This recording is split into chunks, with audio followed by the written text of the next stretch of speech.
성령의 능력입니다. 능력은 하나님께 속하였다. 성령께서는 하나님께 속한 능력을 각 신자들에게 나누어 주는 분이시다.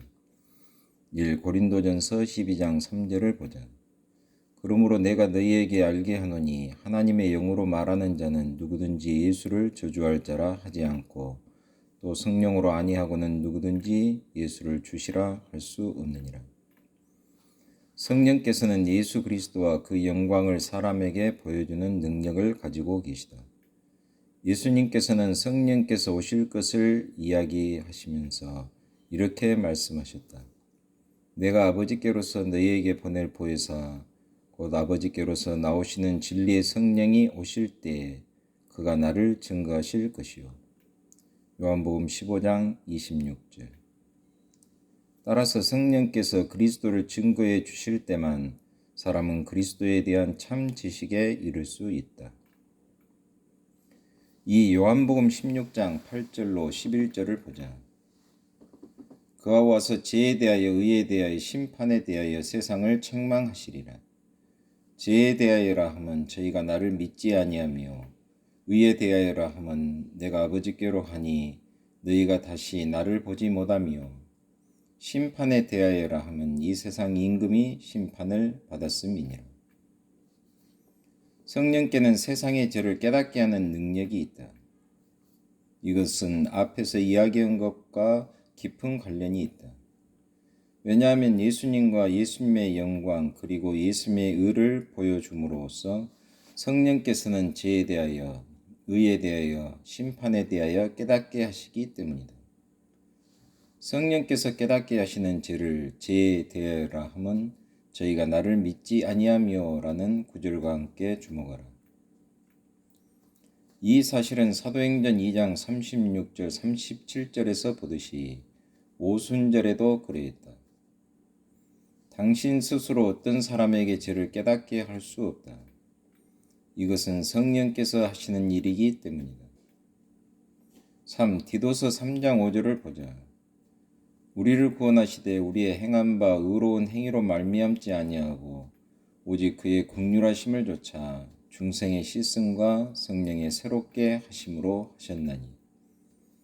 성령께서는 사람을 새롭게 하는 능력, 즉 거듭나게 하는 능력을 가지고 계시다.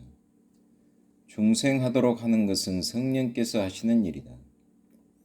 성령께서는 죄와 허물로 죽은 사람을 살리실 수 있다. 성령께서는 하나님의 진리를 모르는 사람, 하나님과 원수가 되어 죄로 향하고 있는 사람, 악하고 추한 것을 사랑하는 사람을 변화시켜 그에게 하나님의 성품을 주어 그가 하나님의 생각을 하게 하고 하나님의 뜻을 원하며 하나님께서 사랑하시는 것을 사랑하고 하나님께서 미워하시는 것을 미워하게 만드실 수 있다. 성령께서 역사하시지 않는 한 아무리 많은 설교를 한다 해도 아무리 바른 교리를 가르친다 해도 아무리 말씀 공부를 한다 해도 중생은 이루어지지 않는다. 우리가 의롭다 하심을 얻기 위해서는 전적으로 그리스도께서 이루어 놓으신 일을 의지해야 하는 것과 같이 중생을 위해서는 전적으로 성령의 역사를 의지해야 한다. 4. 요한복음 4장 14절에서도 이 성령의 능력에 관한 언급을 찾아볼 수 있다. 내가 주는 물을 먹는 자는 영원히 목마르지 아니하리니 나의 주는 물은 그 속에서 영생하도록 솟아나는 샘물이 되리라. 이 구절이 성령과 어떤 관계가 있는지를 단번에 알기는 힘들 것이다. 그러나 이 말씀을 요한복음 7장 37절 39절과 비교해 보면 여기서의 물이 성령을 의미한다는 사실을 분명히 알 수 있다. 따라서 성령께서는 떠나지 않고 영원히 계속되는 만족을 주는 능력이 있다. 세상에는 결코 만족이 없다. 세상의 모든 즐거움에 대해서는 이 물을 마시는 자마다 다시 목마르게 된다라고 말하게 될 것이다. 그러나 성령께는 영혼의 모든 갈급함을 만족하게 하는 능력이 있다. 로마서 8장 2절에는 이렇게 기록되어 있다. 그리스도 예수 안에 있는 생명의 성령의 법이 죄와 사망의 법에서 너를 해방하였음이라. 성령께서는 우리를 죄와 사망의 법에서 해방시키는 능력이 있다. 죄와 사망의 법이 무엇인가는 앞장에서 찾아볼 수 있다. 이 부분을 주의하여 읽어보기 바란다. 우리는 모두 이 죄와 사망의 법을 알고 있다. 우리는 모두 이 법에 얽매여 있었다. 어떤 사람들은 지금도 이 법에 묶여 있다. 그러나 우리는 얽매여 있을 필요가 없다. 하나님께서 피할 길을 마련해 주셨기 때문이다. 그 길은 바로 성령의 능력을 통한 길이다. 우리가 죄와 사망의 법을 정복하려고 애쓰는, 즉 우리 자신의 힘과 육신의 능력으로 바른 삶을 살려고 애쓰는 승산 없는 투쟁을 포기하고 모든 것을 성령께 맡겨 그가 우리를 위해 일하시게 하면, 다시 말해서 성령을 좇아 살고 성령의 능력 안에서 행하면 성령께서는 우리를 죄와 사망의 법에서 해방시켜 주신다. 에베소서 3장 16절에서는 이 성령의 능력과 깊이 관련되어 있으면서 보다 폭넓은 생각을 볼 수 있다. 그 영광의 풍성을 따라 그의 성령으로 말미암아 너희 속사람을 능력으로 강건하게 하옵시며, 성령께서는 속사람을 능력으로 강건하게 하는 능력이 있다. 이렇게 강건하게 한 결과가 17절로 19절에 나타나 있다. 여기에 나타난 성령의 능력은 우리에게 죄에 대한 승리를 주는 것 외에도 그리스도께서 우리 마음에 계시게 하는 것, 사랑 가운데서 뿌리가 박히고 터가 굳어지는 것, 능히 모든 성도와 함께 지식에 넘치는 그리스도의 사랑을 알아 그 넓이와 길이와 높이와 깊이가 어떠함을 깨닫게 하는 것 등이 있다. 결국 우리가 하나님의 모든 충만하신 것으로 충만하게 되는 것이다. 7. 로마서 8장 14절에서도 성령의 능력에 대해 말하고 있다. 무릇 하나님의 영으로 인도함을 받는 그들은 곧 하나님의 아들이라. 성령께서는 우리를 거룩한 삶, 하나님의 아름다운 삶, 하나님을 닮은 삶을 살게 하는 능력이 있다. 우리가 거룩한 삶, 하나님을 기쁘시게 하는 삶을 발견할 때 성령께서는 우리에게 그런 삶을 살 능력을 줄 뿐만 아니라 우리의 손을 붙잡고 그 삶으로 이끌어 가신다. 그래서 우리가 해야 하는 일의 전부는 단순히 우리 자신을 성령께 굴복시켜 성령께서 우리를 인도하시고 빚으시도록 하는 것뿐이다. 이런 일을 하는 사람만이 단지 신의 소생이 아니고 모든 사람이 신의 소생이다. 우리는 그저 하나님의 소산이 아니라 하나님의 아들이다. 8. 로마서 8장 16절에도 새로운 사실이 있다. 성령이 친히 우리 영으로 더불어 우리가 하나님의 자녀인 것을 증거하시나니, 성령께서는 신자의 영과 함께 그가 하나님의 자녀인 것을 증거하신다. 성령께서 우리 영에게 증거하시는 것이 아니라 우리 영과 더불어 증거하신다고 했음에 주의하라. 우리 영과 더불어라고 표현하는 것이 가장 알맞은 표현이다. 다시 말해서 우리가 하나님의 자녀임을 두 명이 증거한다. 첫째는 우리의 영이 우리가 하나님의 자녀임을 증거하고, 둘째는 성령께서 우리 영과 함께 우리가 하나님의 자녀임을 증거하신다. 그 갈라디아서 5장 22절 23절에서도 성령의 능력에 대해 중요한 사실을 언급하고 있다. 오직 성령의 열매는 사랑과 일합과 평과 오래 참음과 자비와 양성과 충성과 온유와 절제니 이 같은 것을 금지할 법이 없느니라. 성령께서는 신자들에게 그리스도를 닮은 인격을 심어 주신다.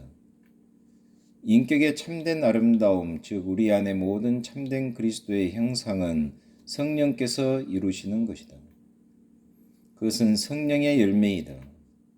그것은 성령께서 맺으신 것이지 우리가 맺은 것이 아니다. 이것들을 성령의 열매들이라고 복수형을 사용하지 않고 성령의 열매라고 단수형을 사용한 것에 주의하라. 나타난 모습은 다양하지만 이 모든 것의 기원은 하나이다. 또한 성령께서 온전히 통치하시는 사람에게는 이런 은혜들의 일부만 나타나지 않고 모두가 다 나타난다. 당신의 인격과 삶에 이런 열매가 맺히기를 원하는가? 자아를 완전히 버리고 또 거룩해지려는 자아의 모든 노력을 버리라. 그리고 당신 안에 거하시는 성령께서 완전한 통치를 하셔서 그의 영광스러운 열매를 맺으시게 하라. 우리가 지금 살펴본 것은 갈라디아서 2장 20절의 진리를 다른 각도에서 본 것에 불과하다. 내가 그리스도와 함께 십자가에 못 박혔나니 그런즉 이제는 내가 산 것이 아니요 오직 내 안에 그리스도께서 사신 것이라. 이제 내가 육체 가운데 사는 것은 나를 사랑하사 나를 위하여 자기 몸을 버리신 하나님의 아들을 믿는 믿음 안에서 사는 것이라. 이제는 다른 각도에서 성령의 능력을 살펴보기로 하겠다. 10. 요한복음 16장 13절을 보자. 그러나 진리의 성령이 오시면 그가 너희를 모든 진리 가운데로 인도하시리니 그가 자유로 말하지 않고 오직 듣는 것을 말하시며 장래일을 너희에게 알리시리라. 성령께는 신자들을 모든 진리 가운데로 인도하시는 능력이 있다. 이 약속은 1차로 사도들에게 행해진 것이었으나 사도들은 이것을 모든 신자들에게 적용시켰다. 하나님께 배우는 것은 우리 모두의 특권이다. 모든 신자는 인간 교사를 의지하지 않는다. 아무도 너희를 가르칠 필요가 없고 물론 이것은 성령의 가르침을 받는 다른 사람들에게서 배우지 않아도 된다는 뜻은 아니다. 만일 요한이 그렇게 생각했다면 이 서신을 써서 다른 사람을 가르치려는 시도를 하지 않았을 것이다. 하나님께 가장 잘 배우는 사람은 하나님께서 다른 사람에게 가르쳐 주신 것을 들을 준비가 가장 잘 되어 있는 사람이다. 따라서 우리가 하나님께 배울 때 하나님의 말씀이 필요 없다는 것은 말도 되지 않는다. 성령께서 그 학생들을 이끌어 가시는 곳이 말씀이요 성령께서 그들을 가르치시는 도구가 바로 말씀이기 때문이다. 그러나 우리는 사람에게서 많은 것을 배운다 해도 사람에게 의지하지는 않는다. 우리에게는 하늘의 교사인 성령께서 계시기 때문이다. 11. 요한복음 14장 26절을 보면 성령의 가르치시는 능력 외에 다른 사실까지 나타나 있다. 보혜사 곧 아버지께서 내 이름으로 보내실 성령 그가 너희에게 모든 것을 가르치시고 내가 너희에게 말한 모든 것을 생각나게 하시리라. 성령께서 그리스도의 말씀을 생각나게 하는 능력이 있다. 이 약속은 사도들에게 1차적으로 주어진 것이며 예수님께서 말씀하신 것에 대한 그들의 기록이 정확하다는 것을 보증하는 것이 된다. 그러나 성령께서는 이런 일을 기대하고 또 그렇게 해 주시기를 구하는 모든 신자들에게 이와 유사한 일을 행하신다. 그는 그리스도의 가르침과 말씀이 우리의 삶이나 섬김에 필요한 순간 생각나게 해주신다. 12. 고린도전서 2장 10절로 14절 말씀도 앞 두 항에서 이야기한 것과 비슷한 성령의 능력을 말해주고 있다. 오직 하나님이 성령으로 이것을 우리에게 보이셨으니 성령은 모든 것 곧 하나님의 깊은 것이라도 통달하시느니라. 사람의 사정을 사람의 속에 있는 영 외에는 누가 알리요? 이와 같이 하나님의 사정도 하나님의 영 외에는 아무도 알지 못하느니라.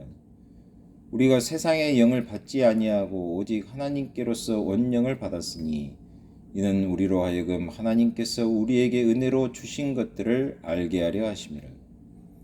우리가 이것을 말하거니와 사람의 지혜에 가르친 말로 아니하고 오직 성령의 가르치신 것으로 하니 신령한 일은 신령한 것으로 분별하느니라. 육에 속한 사람은 하나님의 성령의 일을 받지 아니하나니 저희에게는 미련하게 보이며 또 깨닫지도 못하나니 이런 일은 영적으로라야 분변함이니라. 이 말씀 속에서 우리는 성령의 사역 두 가지를 볼 수 있다. 성령께서는 하나님의 깊은 것을 우리에게 보여주신다. 그러나 자연인에게는 감춰져 있어 미련하게 보인다. 성령께서 이 일을 하시는 것은 주로 사도들에게지만 이 성령의 사역을 꼭 그들에게만 한정시켜서는 안 된다. 성령께서는 그의 계시를 해석하며 그가 가르치신 것을 분별하게 하며 알고 이해할 수 있는 능력을 주신다. 성령께서는 계시의 저자일 뿐만 아니라 그가 가르치신 것을 해석하시는 분도 되신다. 아무리 어려운 책이라도 그 책의 저자가 옆에서 직접 그것을 설명해 준다면 얼마나 재미있고 유익하겠는가. 이것은 우리가 성경을 공부할 때 늘 겪을 수 있는 것이다. 저자께서 옆에 계셔서 해석해 주신다. 그 책을 이해하기 위해 우리는 그를 의지해야 한다. 그러면 아무리 난해한 부분이라도 분명하게 이해가 된다. 따라서 우리는 종종 시편 기자같이 기도해야 한다. 내 눈을 열어서 주의 법에 기이한 것을 보게 하소서. 기록된 말씀에 있는 객관적 계시만으로는 충분하지 않다. 우리가 그것을 이해할 수 있게 하는 성령의 내적 조명이 있어야 한다. 13. 성령께서는 우리에게 진리를 가르치는 능력뿐 아니라 그 진리를 다른 사람에게 전할 수 있도록 우리에게 능력을 부여하는 능력도 갖고 계신다. 이 사실은 우리가 거듭 체험하는 것이다. 형제들아, 내가 너희에게 나아가 하나님의 증거를 전할 때 말과 지혜의 아름다운 것으로 아니하였나니 내가 너희 중에서 예수 그리스도와 그의 십자가에 못 박히신 것 외에는 아무것도 알지 아니하기로 작정하였습니다. 내가 너희 가운데 가할 때 약하며 두려워하며 심히 떨었노라. 내 말과 내 전도함이 지혜에 권하는 말로 하지 아니하고 다만 성령의 나타남과 능력으로 하여 너희 믿음이 사람의 지혜에 있지 아니하고 다만 하나님의 능력에 있게 하려 하였노라. 이는 우리 복음이 말로만 너희에게 이른 것이 아니라 오직 능력과 성령과 큰 확신으로 된 것이니 오직 성령이 너희에게 임하시면 너희가 권능을 받고 성령께서는 신자들이 배운 진리를 능력 있게 다른 사람들에게 전할 수 있도록 하신다. 우리에게는 첫째로 진리를 계시하시는 성령님이 필요하다. 둘째로는 그 계시된 진리를 우리에게 개인적으로 가르쳐 주시는 성령님이 필요하다. 셋째로는 성령께서 우리에게 해석해 준 그 진리를 우리가 효과적으로 다른 이들에게 전달할 수 있게 하시는 성령님이 필요하다. 결국 모든 과정에 성령님이 필요한 것이다. 그리스도인들이 사역과 각종 봉사에서 성공하는 것 같지만 실제로 실패하는 가장 큰 이유 가운데 하나는 성령께서 우리에게 가르쳐 주시는 것을 사람의 지혜에서 나오는 매력적인 말, 즉 논리학, 수사학, 웅변 등으로 가르치려 하는 것이다. 실제로 필요한 것은 성령의 능력, 즉 성령의 나타나심과 능력이다. 그리스도인의 사역이 실패하는 데는 세 가지 이유가 있다.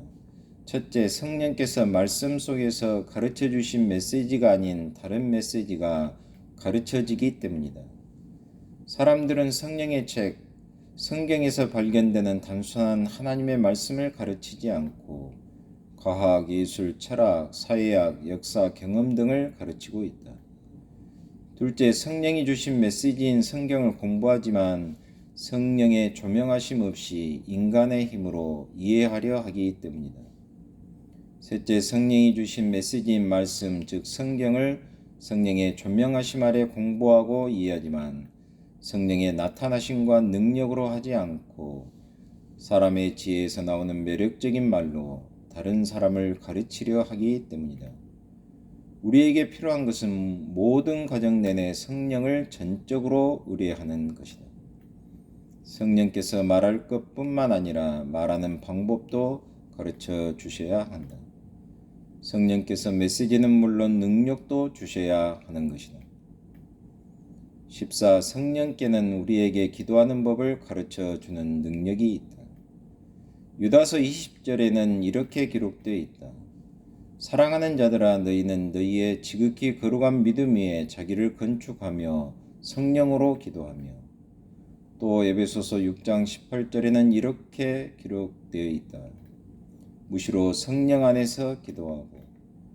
성령께서는 신자들의 기도를 이끌어 주신다. 제자들은 어떻게 기도해야 하는지를 몰랐다.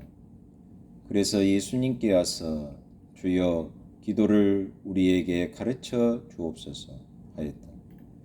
우리는 마땅히 빌 바를 알지 못하나 우리 옆에서 우리를 돕는 또 다른 분이 계신다. 성령께서 우리 연약함을 도우시는 것이다. 성령께서는 우리에게 기도하는 법을 가르쳐 주신다. 진정한 기도는 성령 안에서 하는 기도, 즉 성령께서 영감을 주시고 이끌어 가시는 기도이다. 15. 성령께는 하나님께서 받으실 만한 감사를 드리도록 우리 마음을 인도하는 능력이 있다. 바울은 에베소서 5장 18절로 20절에서 이렇게 말한다. 술 취하지 말라. 이는 방탕한 것이니 오직 성령의 충만을 받으라. 시와 찬미와 신령한 노래들로 서로 화답하며 너희의 마음으로 주께 노래하며 찬송하며 범사에 우리 주 예수 그리스도의 이름으로 항상 아버지 하나님께 감사하며. 성령께서는 우리에게 기도를 가르쳐 주실 뿐만 아니라 감사하는 법도 가르쳐 주신다. 성령 충만한 삶의 가장 뚜렷한 특징 가운데 하나가 바로 감사이다. 진정한 감사는 성령 안에서 우리 주 예수 그리스도의 이름으로 아버지 하나님께 드리는 것이다. 16. 성령께서는 신자들의 마음에 영감을 주어 하나님께서 받으심직한 예배를 드리게 하는 능력을 갖고 계신다. 하나님의 성령으로 봉사하며 그리스도 예수로 자랑하고 육체를 신뢰하지 아니하는 우리가 곧 할례당이라. 예배란 피조물이 하나님께 대해 하는 어떤 구체적인 행위이다. 예배는 하나님을 경배하는 고백과 묵상 가운데 그 앞에 엎드리는 것이다. 어떤 사람은 이렇게 말했다. 기도에서 우리는 우리의 필요에 열중합니다. 감사에서는 우리가 받은 축복에 열중합니다. 하지만 예배에서는 하나님 그분께 열중합니다. 성령께서 자극하시고 이끄시지 않는 예배는 결코 참되고 받으심직한 예배가 아니다. 아버지께서는 이렇게 자기에게 예배하는 자들을 찾으시느니라. 우리는 철저한 자아불신과 자아부정 가운데 자신을 성령께 맡겨 성령께서 우리를 바른 예배로 인도하시게 해야 한다.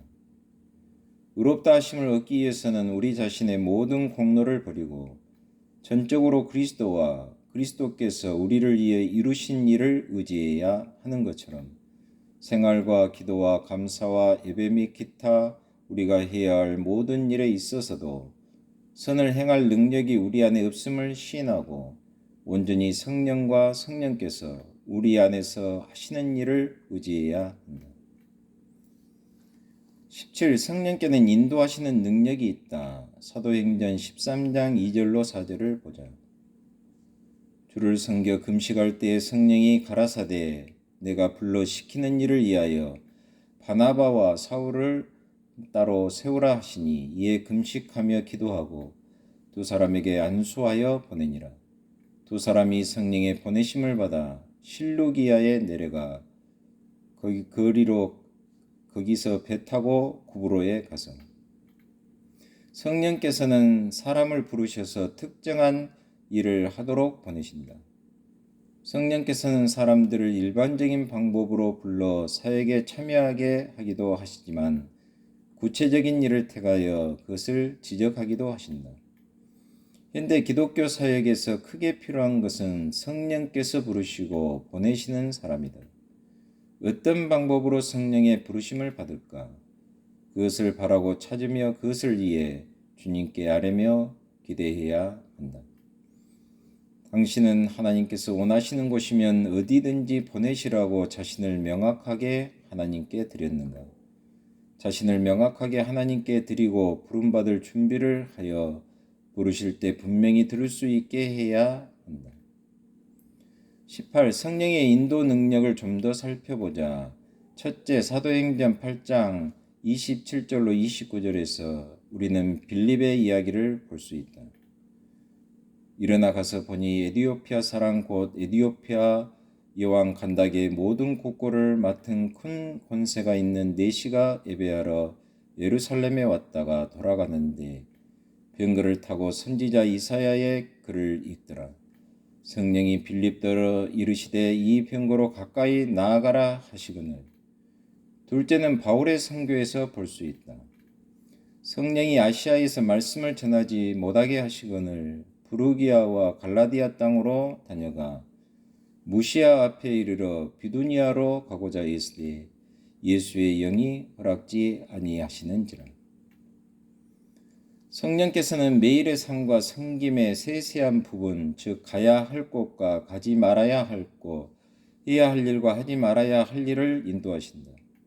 따라서 우리는 우리 삶의 모든 전환점에서 성령의 틀림이 없는 인도를 받을 수 있다. 우리는 삶의 모든 부분에서 우리가 원하기만 하면 하나님의 지혜를 얻을 수 있다. 야고보서 1장 5절만큼 이것에 대한 분명하고 확실한 약속은 없다. 너희 중에 누구든지 지혜가 부족하거든 모든 사람에게 후히 주시고 꾸짖지 아니하시는 하나님께 구하라. 그리하면 주시리라. 19. 성령께는 이 외에도 증거시 담대함을 주는 능력이 있다. 사도행전 4장 31절을 보자. 빌기를 다음에 모인 곳이 진동하더니 무리가 다 성령이 충만하여 담대히 하나님의 말씀을 전하니라. 성령께서는 우리에게 담대함을 주어 그리스도를 증거하게 하는 능력을 갖고 계신다. 이 상에서 살펴본 바로 신자에 대한 성령의 능력들 가운데서 두 가지가 분명히 드러난다. 첫째는 그리스도인이 삶과 섬김의 모든 영역에서 얼마나 철저히 성령을 의뢰해야 하는가 하는 점이다.